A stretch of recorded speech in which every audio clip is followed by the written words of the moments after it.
Hallelujah. දෙවියන් වහන්සේට ප්‍රශංසා වේවා.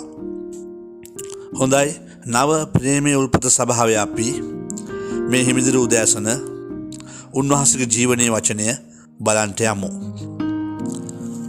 ජයග්‍රාහී ජීවිතයක් ගත කිරීම තමයි දෙවියන් වහන්සේ උන්වහන්සේගේ දරුවන්ගෙන් බලාපොරොත්තු වන්නේ. දෙවියන් වහන්සේට උන්වහන්සේගේ දරුවන් වෙනුවෙන් සැලැස්මක් තිබෙනවා. නිතරම පරාජයට පත්වීම, ලෙඩ රෝග ඇතිවීම, හිඟකම හෝ ප්‍රශ්න ගැටලු ඇතුව සිටීම මේ සැලැස්මට ඇතුළත් වන්නේ නැහැ. යේසුස් වහන්සේ පැවසුවේ අපිට කුමක්ද? අපට ජීවනය දෙන පිණිසත් බහුලත්වයේ ජීවත් වන පිණිසත් උන්වහන්සේ පැමිණි බවයි. දෙවියන් වහන්සේට අවශ්‍ය වන්නේ අප පරාජිතයන් ලෙස නොව ජයග්‍රාහිකයන් ලෙස සිටීමයි. දෙවියන් වහන්සේගේ දරුවන් නිර්වත්ව ඇවිදීම, හිඟකම් ඇතුව හා රෝගීව ගමන් කිරීමෙන් උන්වහන්සේට කිසි මහිමයක් ලැබෙන්නේ නැහැ.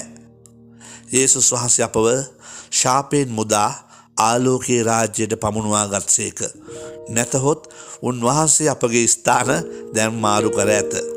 ලෙඩ රෝග, පරාජය, මරණය, හිඟකම, දිලිඳුකම සහ අසාර්ථක වීම යේසුස් වහන්සේ අප මුදවාගත් ශාපයේ කොටස්. බයිබලයේ තිබෙන සෑම පොරොන්දුවක්ම දෙවියන් වහන්සේ අපිට දෙන ලද්දේ ආබ්‍රහම්ගේ වංශයේ බීජය වූ ක්‍රිස්තුස් වහන්සේටය. අප ක්‍රිස්තුස් වහන්සේ සමග හවුල් උරුමකාරයෝ. එනම් යේසුස් වහන්සේට උරුම වූ සියල්ලම අපටද උරුම වී ඇත. ආමේන්. දේව දරුවනේ, හිඟකම, දිලිඳුකම, ලෙඩ රෝග, ප්‍රශ්න හා කරදර තිබීමත්, බය, මරණය සහ අසාර්ථක භාවය දෙවියන් වහන්සේ යේසුස් වහන්සේට පොරොන්දු උනේ නැති දේවල්. තේරුණාද? යේසුස් වහන්සේට පොරොන්දු උනේ නැති දේවල්. ඒවා අපිට අයිති නැහැ. ඒ වගේම දෙවියන් වහන්සේට ඒවා අයිති නැහැ. එහෙනම් ඔබට මට එම කුණු කසල බාර ගැනීමට හැකි, නමුත් මම එය බාර ගන්නේ නැහැ, බලාපොරොත්තු වන්නේ නැහැ කියලා අපි ඉන්න එක තමයි වැදගත් වෙන්නේ. ආමේන්. මාව ඔබව කරදර වලින් මුදාලා ඒ දෙවියන් වහන්සේ අපිව ආරක්ෂා කරනවා. සොකීය දූතයන් ඔබ වටා මා වටා තබලා කිසිදු රෝගයක් හෝ වසංගතයක් ලන්න නොවන බව අපිට පැවසුවා. සාගත හා යුද්ධ හමුවේ දෙවියන් වහන්සේ සිනාසෙන බවත් පැවසුවා. ඉතින් ඔබ මා දුෂ්ටයන්ට සිදුවන විපාකයේ පමණක් අපේ ඇස් වලින් දකිනවා. ඒ විතරක් නෙමෙයි, අපි යාඥා කරන්න ඕනේ සැමටම මේ අන්තිම කාලේ ස්ථීර ගැලීම ලැබෙන පිණිසත් උන්වහන්සේට කීකරු වෙලා සේවයක් කරන්නට අවශ්‍යයි. එවිට අපේ දවස්, මගේ දවස්, ඔබගේ දවස් සඵලත්වයෙන් සැපතින් පසු කරනවා කියලා උන්වහන්සේ කිව්වා. උන්වහන්සේ ඒ අනුව ක්‍රියා කිරීමට සැලසුම් කර තිබෙනවා.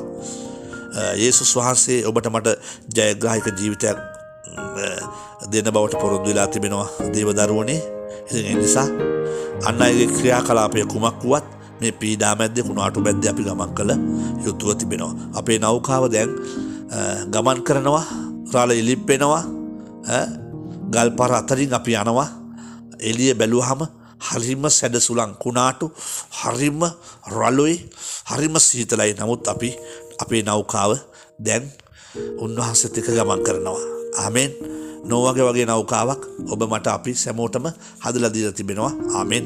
හලෙලුයා. යෙසායා පළවෙනි පරිච්ඡේදයේ 19 කියනවා, නුඹලා කැමැතිව කීකරු වන්නහු නම්, නුඹලා කැමැතිව කීකරු වන්නහු නම් දේශයේ සාරවත්කම භුක්ති විඳින්නහුය.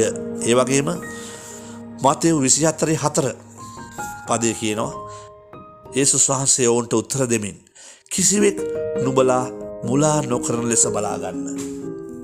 ආමේන්. කිසිවෙක් නුඹලා මුලා නොකරන ලෙස බලා ගන්න. ඇත්තෙන්ම අපට දැඩි ලෙස අනතුරු ඇඟවීම උන්වහන්සේ දීලා තිබෙනවා. අපව මුලා කරන්නට යක්ෂයා විසින් යොදා ගන්නට වෙරදරන තැන්, ඒ මිනිස්යන් ගැන අපට දෙවියන් වහන්සේ බොහෝ අවවාද දීලා තිබෙනවා. ආමෙන්. හලෙලුයා. ඒක නිසා දරුවනේ පරිස්සම් වෙන්න. අන්තිම කාලවලදී සමහරු ඇදහිල්ලෙන් වැටිලා මුලා වෙලා යක්ෂාත්මවල යක්ෂයාගේ ගුරුකම් වලට ඇහුම්කන් දීලා ඔබ මාව මුලා කරන නිසා ශුද්ධාත්මයන් වහන්සේට ඇහුම්කන් දෙන්න උන්වහන්සේ මඟ පෙන්නනවා. මෙම මුලා කිරීමේ ආත්ම උගන්වන්ට යන්නේ මොනවද? යක්ෂයන්ගේ ගුරුකම්. එම ඉගැන්වීම් කුමන ආකාරයේ ගුරුකම්ද යක්ෂයාගේ?